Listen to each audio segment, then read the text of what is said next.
बुद्धि अपवित्र है, इसलिए मन शंकाग्रस्त है। अगर बुद्धि पवित्र हो जाए तो मन शंका रहित हो जाए, क्योंकि बुद्धि का शासन मन पे, मन का शासन इंद्रियों पे, इंद्रियां निर्विषय, तो हृदय पवित्र।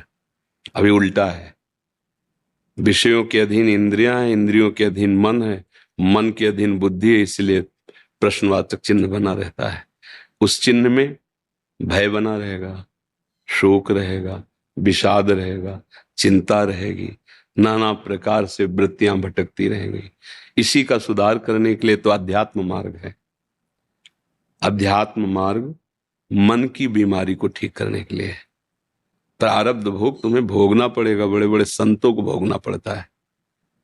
रामकृष्ण परमहंस जी जैसे महापुरुष को गले में कैंसर था, बड़े बड़े संतों के जीवन में देखा गया। ये पहले से तय हो चुका है, इस अवस्था में ऐसा ऐसा दंड मिलेगा, ऐसा ऐसा सुख की अनुभूति करने वाले विषय मिलेंगे।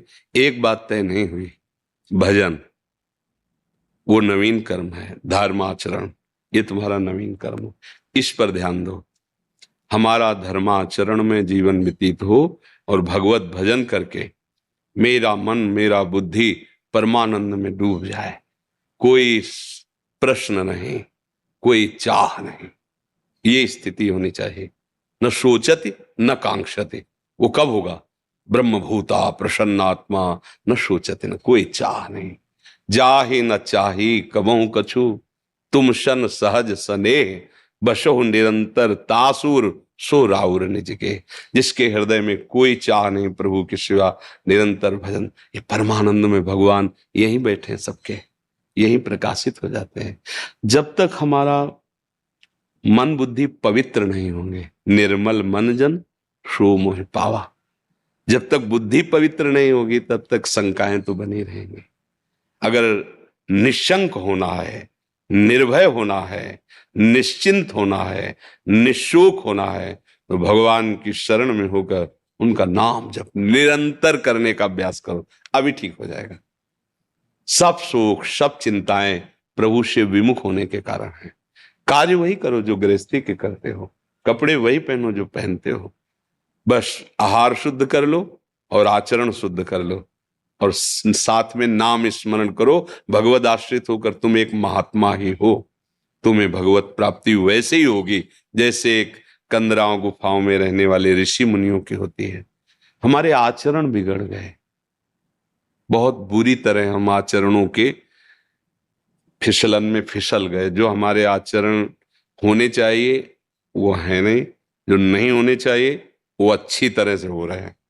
इसी के कारण भ्रम में फंस गई बुद्धि, मलिन हो गई ना। अब नाना प्रकार की चिंताएं, नाना प्रकार के शोक ऐसे छा जाते हैं, और यही शोक और चिंताएं लेकर फिर मर जाते हैं, फिर नया जन्म होता है, फिर नहीं। ये कब से चल रहा है? पुनरपि जननम पुनरपि मरणम पुनरपि जननी जठरे शयनम। इसी चक्र को नाश करने के लिए तो हमें मनुष्य शरीर मिला है। पर ये बात हमारे लोगों की समझ में कम आती है। बुद्धि खराब हो गई, मन खराब हो गया, अब गलत जगह सुख ढूंढ रहा है, पर स्त्री गमन या पर पुरुष गमन, मदिरापान, नशा करना, हिंसा करना, चोरी करना, दूसरे का धन हड़पना। कैसे ये सुख मिलेगा? शांति मिलेगी? कभी कभी नहीं मिलेगी। चाहे जितना आप धन एकत्रित कर लो, धन में शांति नहीं है, धर्म में शांति है, भगवत भजन में शांति है। हृदय शीतल हो जाता है। कैसी भी गरीबी परिस्थिति हो, कैसा भी व्यवहार में प्रतिकूलता हो, जब आपके हृदय में भगवान का भरोसा होता है और नाम जब चल रहा होता है, तो आप बहुत शांत रहते हैं, गंभीर रहते हैं। आपको पता है वो विश्व का पालन पोषण करने वाला प्रभु मुझे देख रहा है, जिस समय जैसा वो चाहेगा तत्क्षण बना देगा। धर्मात्मा पुरुष में